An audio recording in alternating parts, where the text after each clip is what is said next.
Hey,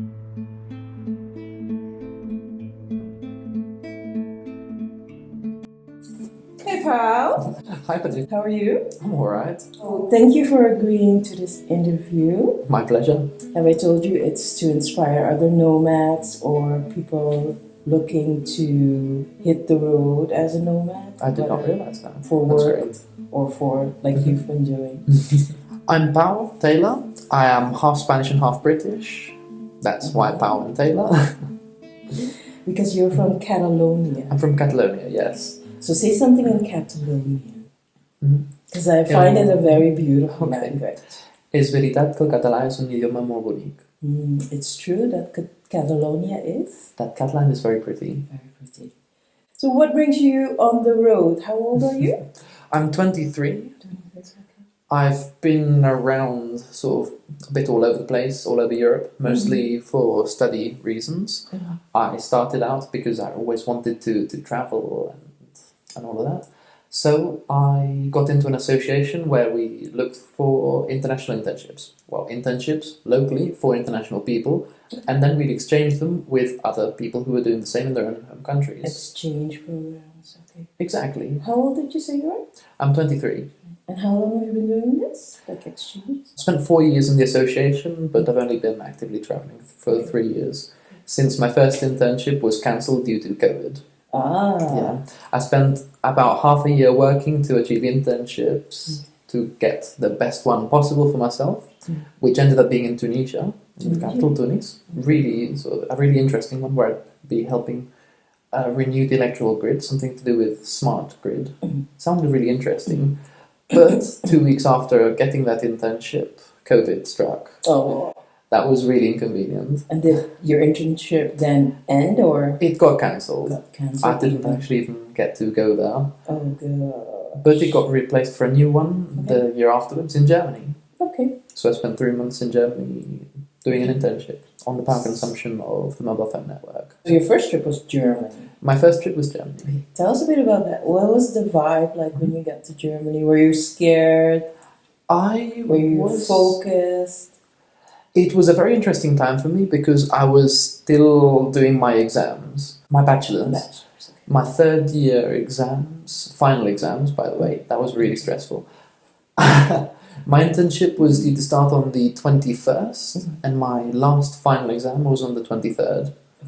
I actually did an exam on the same day I flew. Wow. You sure know how to pick a pal. Yeah. Make it easy for yourself. Well, I like a challenge. You love the challenge. Yeah. So I didn't really have much time to be nervous. Also, I mean, I've been traveling since I was a kid to visit my family in the UK because I grew up in Spain. You grew up in Spain, right? Yeah. And your dad's from the UK. And my dad's from the UK. Hence, your family, his family's probably still there. Exactly. Okay. So you're used to traveling. Yeah, I was 20 when I did my first trip to Germany, and it was a lovely experience, to be honest. I didn't really have time to be nervous at the start of it, but I ended up making really good friends with my flatmates and everybody who lived in the same student building, because I was living in a student building, which was amazing. Where from Germany? In Stuttgart. Stuttgart, okay. It was nice. And are you still in contact with them? I'm still in contact with some of them. I'm planning to visit, but of course, after so many years of traveling, you meet so many people, you can't really stay in contact too much with all of them. So I'm very much into the psychology of travel. Why do some people enjoy travel? What was it like for you when you were younger? Was it okay? Was it more stressful, less stressful than you experienced it to do travel today? I think that I've grown up traveling, sort of.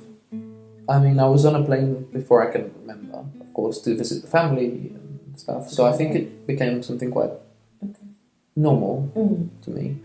Not that I do it often. It would be a summer thing or a Christmas thing, but it would be present, not maybe frequent, but pleasant. So you're very unconsciously conscious about travel, that it's Sort the of. thing that you're used to. Okay. Yeah. And is it different now than from when you were growing up? Now it's become a little bit more maybe part of my life. So I'll not so much see it as a big event as just something that you do. Okay. And you're here because you... It's an interesting story. Tell us. After my time in Germany, I went to spend a year in Finland to do an international double degree. I spent a year there. Of course, you can tell by my story earlier about starting my internship while I was still doing my final exams that I would overload myself with work quite heavily. So I ended up burning out really hard. So you're kind of an A-type person. Probably. Likes to be in control and to push himself. Okay. Yeah, that's I guess so. Psychology of it. Exactly. So I burnt out quite heavily and ended up taking about a year to myself, in which I travelled. I kind of reconnected with people I'd not seen for a long time, sort of childhood friends. It was nice.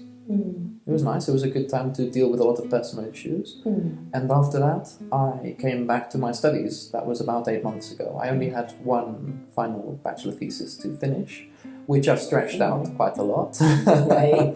Yeah, exactly. Are you feeling the pressure now to finish? Yes, I am feeling the pressure to finish. Yay! I've got a week to go. A week to go. You're going to make it right. You're going to I hope so. I think so. I hope so.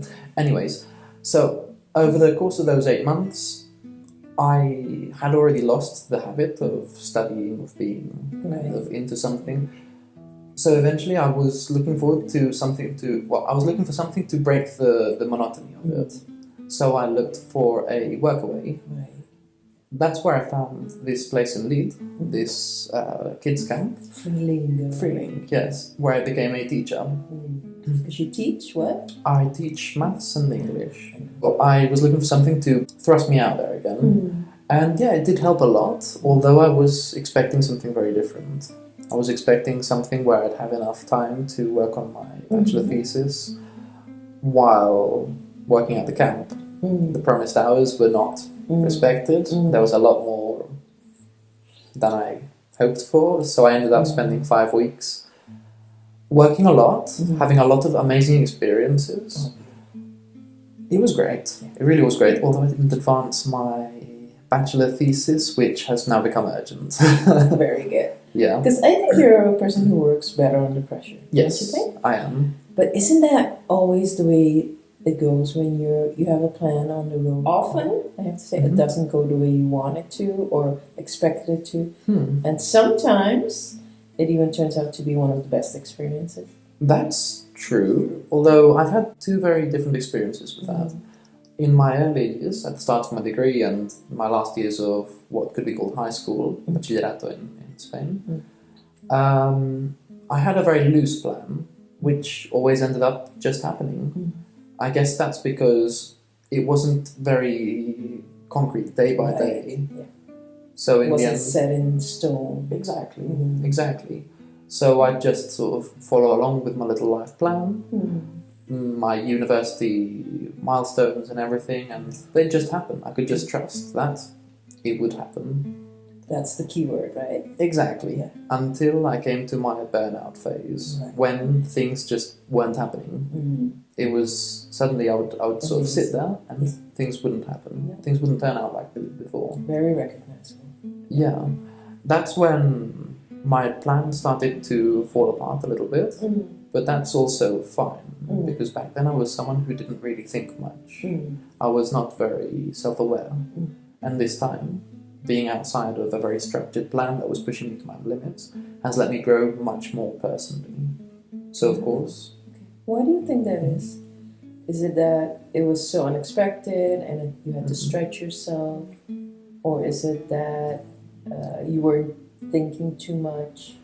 I think it's because I was always pushing myself to the limits.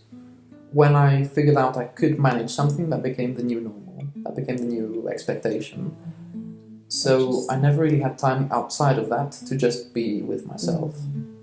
And over my teenage years, there was also a large amount of stress, which led to me not really focusing on myself at all.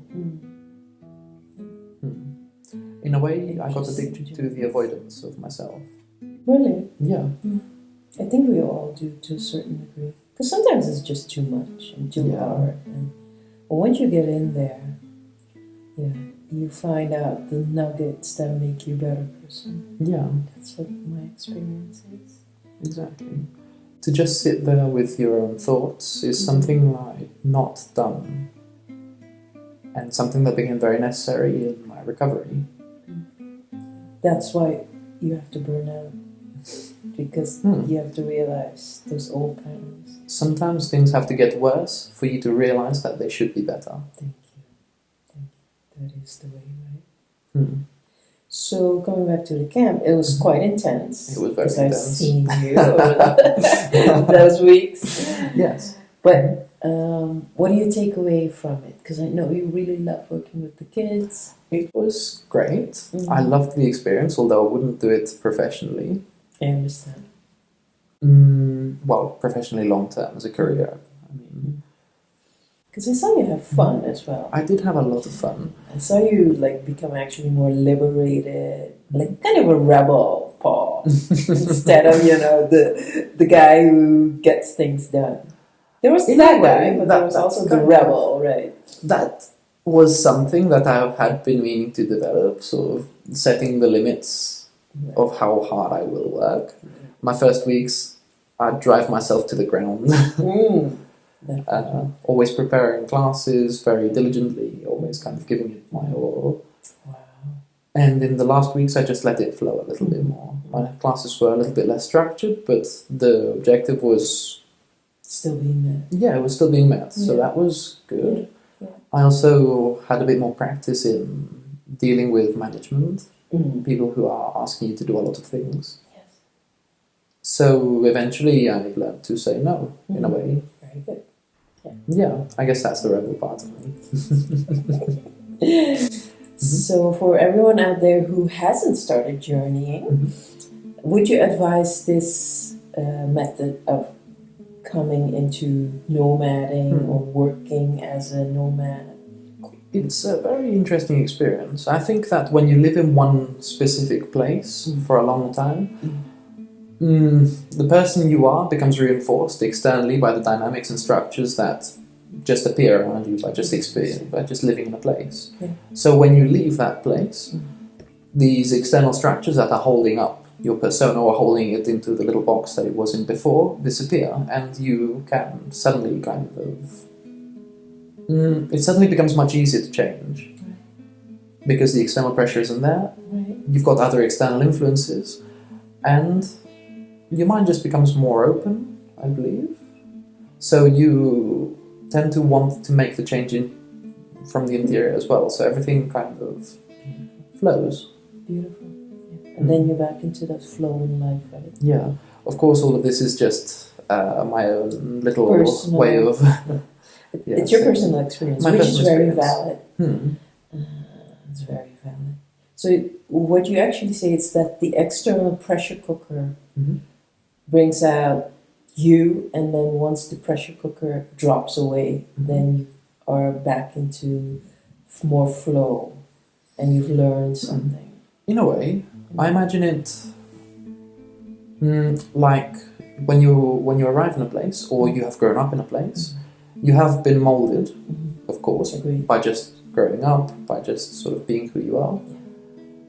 But of course, the way you speak to people, the power dynamics with parents, with teachers, bosses, all of that, that all is really hard to change.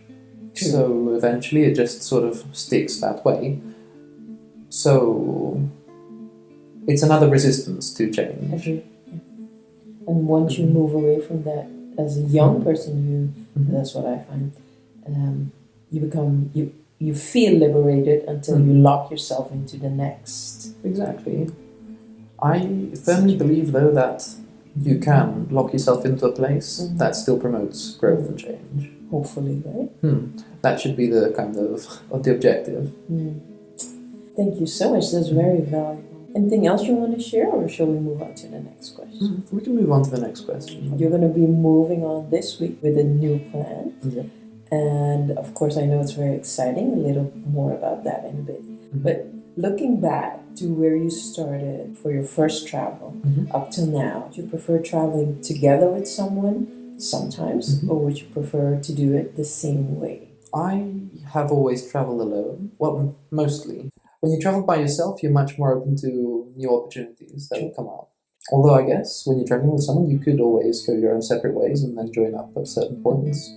Right now, I don't think I would bring anyone on my travels. Although in the past, I would have brought my partner, of course. And yeah, it's just a different way of traveling. Both are great in their own ways. When you travel with someone, you connect with that person more deeply. You share new experiences by being somewhere else. It can also get tense. Very. Yeah. That's what I call mold. It's like external pressure cooker coming in again, asking you to change, be tolerant. I guess so. Yeah. Tolerant in a good way, not tolerate the person saying, "Oh, I'll just tolerate this until we separate," but tolerate like, okay, I can adjust, I can be flexible, I can be resilient through any kind of argument, because those pressures are there, right? Expectations don't always meet when you're on the road. Exactly. So I suppose it's important for there to be patience and tolerance within both yourself and your travel partner. So tell us about your future plans. What will this experience mean to your life? When you get your thesis done, of course. Yeah. And you are traveling while having to finish your thesis again. I've always wanted to work internationally. I have been aiming to work in the German-speaking areas because I love the raw amount of industry there. And the more industry there is in one place, or one area, the more interplay there is between companies. So I'm hoping to insert myself into that and very intense and see where all these opportunities lead.